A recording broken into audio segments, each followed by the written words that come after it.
কখনো প্রিয় নারী হতে পারে না, কারণ স্ত্রীর অনেক ভুল। বেশিরভাগ লোককেই যদি প্রশ্ন করা হয় আপনার জীবনের সবচেয়ে প্রিয় নারীকে, স্বভাবতই অনেকেই উত্তর দেন মা।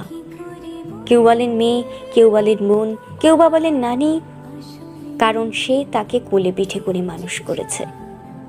এমন অনেকগুলো সম্পর্কের কথাই উঠে আসে, খুব অবাক লাগে। একজন মানুষও উত্তর দেন না তার বউ তার সবচেয়ে প্রিয় নারী।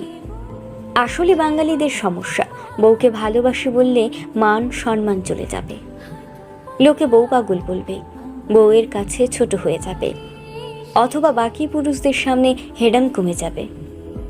এমন একজন মানুষও কি নেই যার হাসপাতালে বেডের পাশে নির্ঘুম রাত কাটিয়েছে তার স্ত্রী, অথবা একসাথে জীবনের যুদ্ধটা করবে বলে বাবার বাড়ির অভিজাত্যকে দূরে রেখে স্বল্প বেতনের ছেলেটার